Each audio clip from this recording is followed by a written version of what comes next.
The mystery of the death mask of the Queen of Scotland. The mystery of the death mask of the Queen of Scotland, Mary Stuart, causes a lot of controversy among historians and researchers. After the execution of Mary Stuart in 1587, her body was laid out in France and a mask was made, which is kept at the Ashmolean Museum in Oxford. However, there are theories that this mask is not the original death mask of Mary Stuart. Some researchers claim that the original mask was lost or replaced with another mask. Theories have also been suggested that the mask was intentionally altered or forged to change Mary Stuart's appearance. These theories are based on doubts about the historical depictions of the Queen and the comparison of the mask with them. Other historians claim that the mask is authentic, or at least the original death mask of Mary Stuart.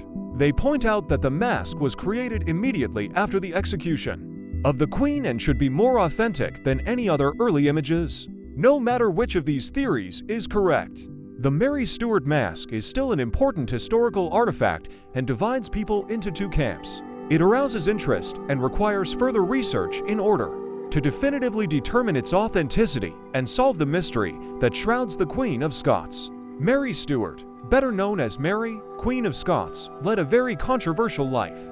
She was only 6 days old when she ascended the Scottish throne after the death of her father, the late King James V of Scotland. She spent most of her early years in France and married King Francis II.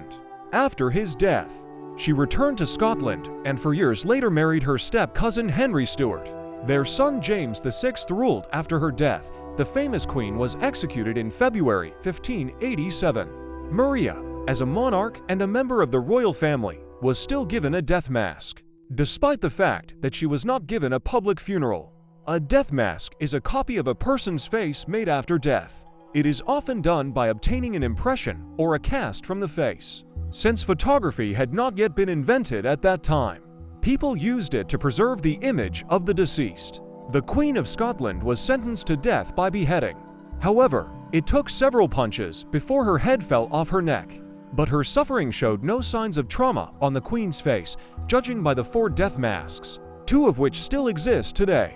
One of the Queen's death masks, called the Lennox Law mask, belonged to the Dukes of Hamilton and was kept at their estate in Lennox Law, East Lothian, for more than 250 years. It is kept with a casket containing some controversial items of the Scottish monarch, including a sapphire ring left to the first Marquess of Hamilton, and the infamous letters from the casket.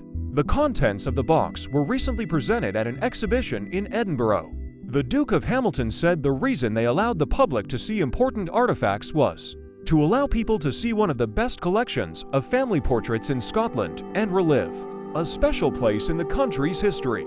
Another popular death mask of Mary is called the Jedburgh mask. She was first discovered in Peterborough, where she was originally buried before being transferred to Westminster Abbey. It is currently on display at the home of Queen Mary of Scotland in Jedburgh. People may notice that both death masks do not look like each other. The Lennox Love mask is smaller and almost bare, except for the eyelashes and eyebrows. Meanwhile, the Jedburgh mask has been painted, which looks as if the late Queen was wearing makeup at the time of her death. The controversy continued to haunt the Queen long after her death.